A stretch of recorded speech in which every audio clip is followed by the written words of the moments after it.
Parece que o jogo virou. Dessa vez, é o Brasil quem está colonizando Portugal e fazendo o país até mesmo aceitar Pix.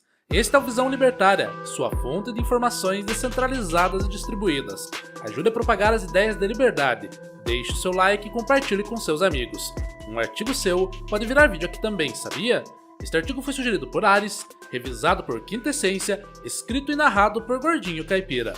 Com as conquistas promovidas por Alexandre, o Grande, não o Xandão do STF, mas sim o Macedônio, iniciou-se o chamado período helenístico, ou helenismo, na história ocidental. Esse nome está diretamente relacionado aos gregos antigos, que chamavam sua própria pátria de Hellas, sendo o nome Grécia, na verdade, uma criação posterior feita pelos romanos. O período helenístico, portanto, se refere à grande influência cultural que os gregos tiveram sobre todos os povos ao seu redor, tanto os conquistados quanto os seus conquistadores, os citados romanos. Aliás, é por isso, inclusive, que o Novo Testamento da Bíblia cristã foi escrito no chamado grego koiné, e não nas línguas praticadas na Terra Santa, nos tempos de Jesus.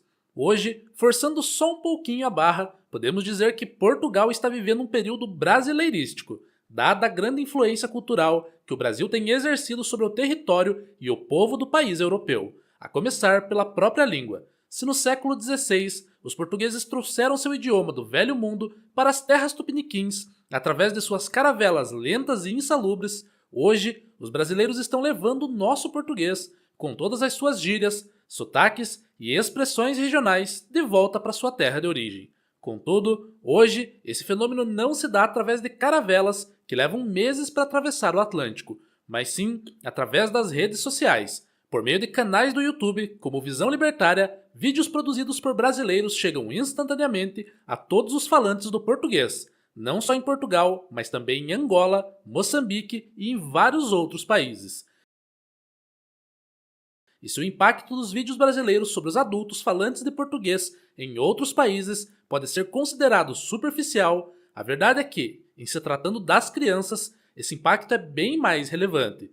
De fato, pais portugueses já estão reclamando que seus filhos estão falando brasileiro, por usarem palavras e expressões oriundas do lado de cá do Atlântico, além de, em muitos casos, reproduzir sotaques típicos de regiões do Brasil. E se não bastasse a brasileirização da cultura portuguesa através da internet, na última década a emigração de brasileiros para o país europeu aumentou consideravelmente. Afinal de contas, o que não falta para os brasileiros são motivos para abandonar sua pátria, ou, como diria o saudoso Roberto Campos, a melhor saída para o Brasil é o aeroporto.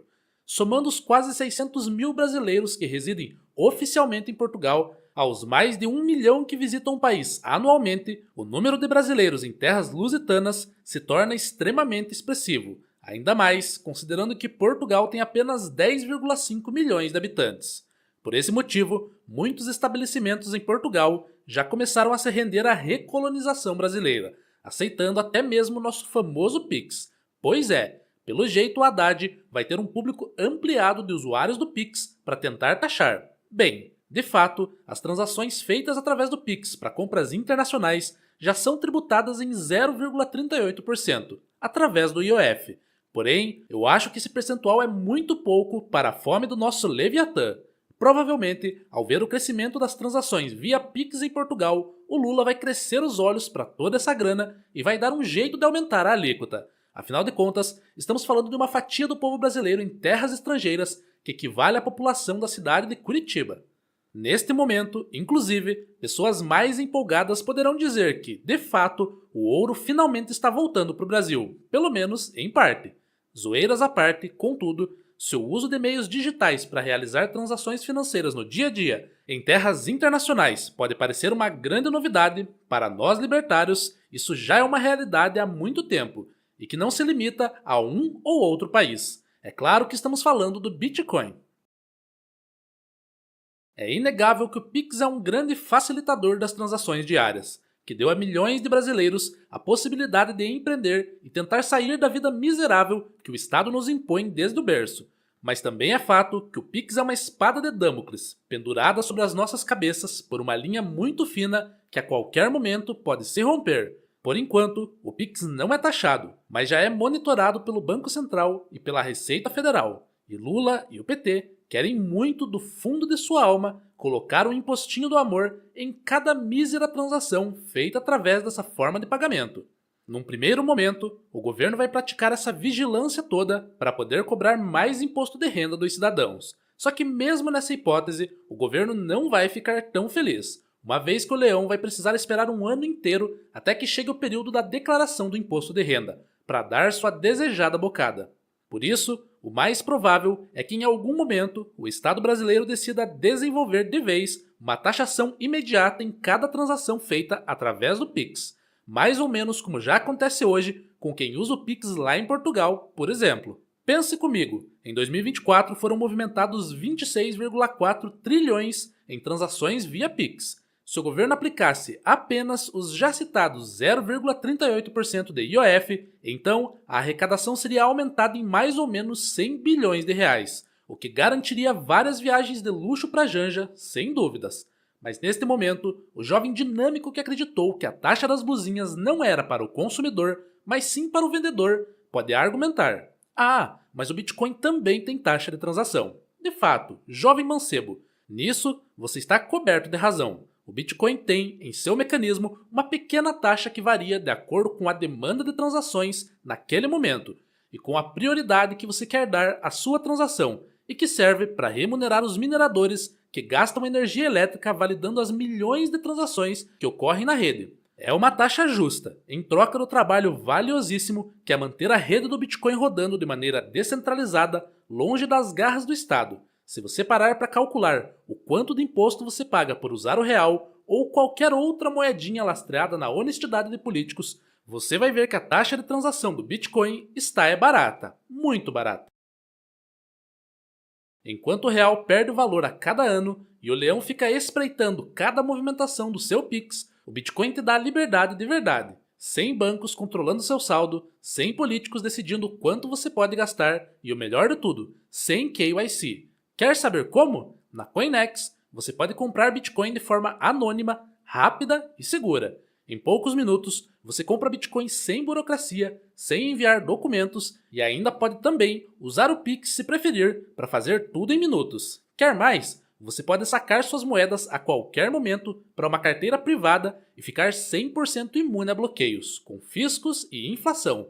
Não fique aí esperando o próximo imposto. Escaneie agora mesmo o QR Code na tela ou clique no link na descrição e abra sua conta na Coinex em segundos. E ainda dá para economizar nessa taxa usando sidechains como a Lightning Network, que é uma segunda camada do Bitcoin que envia sua transação instantaneamente sem elevar a taxa. Ou ainda, se não se tratar de uma transação urgente, você pode simplesmente esperar a demanda cair e pagar menos.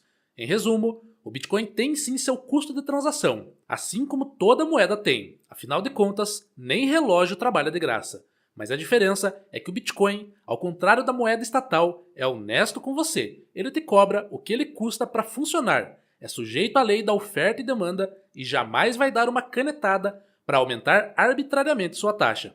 Além disso, ao usar o Bitcoin, você contribui menos com o financiamento de atrocidades como o comunismo, uma vez que boa parte do dinheiro que Lula e o PT roubam do povo vai para o financiamento dessa ideologia nefasta aqui no Brasil e também ao redor do mundo. Isso sem falar de ditadores sanguinários como Vladimir Putin, que usam a moeda estatal para financiar a destruição da vida de pessoas inocentes em diversos países. Portanto, se você é um pouco mais cético como eu e não confia no Estado e em seus parasitas, acho que o Bitcoin é recomendado para você. Pense comigo, o que você faria hoje se de repente seu país entrasse em guerra? Será que seria fácil para você fugir do seu país, trocando um dinheiro que provavelmente já estaria desvalorizado por, digamos, dólares? Ou pior ainda, imagine que você vive em uma ditadura comunista, uma pior que o Brasil, eu quero dizer. Você acredita que seria fácil atravessar a fronteira levando seu dinheiro físico? Ou então que seria bem tranquilo fazer transações financeiras para fora do país? Ou em um caso mais extremo, você acredita mesmo que ao peitar o Estado, suas contas não seriam imediatamente congeladas? Pois é, meu amigo, tudo que você tem em moeda estatal pode virar pó do dia para a noite. Já com o Bitcoin, a coisa funciona de forma bastante simples. Você não precisa levar malas de dinheiro ou peças de metal preciosos consigo para fugir do seu país. você pode simplesmente decorar as 12 ou 24 palavras que compõem a sua chave privada e sair do país só com a roupa do corpo. E ao contrário do Pix, que é aceito apenas no Brasil e em uns poucos países, o Bitcoin é aceito no mundo inteiro, pode ser convertido para qualquer moeda e não depende da boa vontade de políticos para que você possa usá-lo. Enfim, se o Brasil está mesmo abrasileirando a cultura portuguesa, existe um movimento muito mais poderoso que está tomando conta da cultura de milhões de pessoas, independentemente de suas nações, a bitcoinização. Em breve, quando mais pessoas perceberem que não precisam mais financiar bandidos, que sem trabalhar vivem uma vida muito melhor do que a de quem sua camisa, veremos o Bitcoin inundar países com uma força muito maior do que a cultura grega inundou o mundo, ou do que a cultura brasileira está inundando Portugal. O Bitcoin não é uma onda, é um tsunami devastador. Não para os seus usuários, mas sim para o Estado. Obrigado pela audiência. Este é um canal colaborativo. Participe você também. Cadastre-se agora mesmo no nosso site visãolibertaria.com e envie os seus artigos por lá. Os colaboradores recebem recompensas em Bitcoin. Inscreva-se no canal e clique no botão da campainha para ser avisado de novos vídeos. Até a próxima!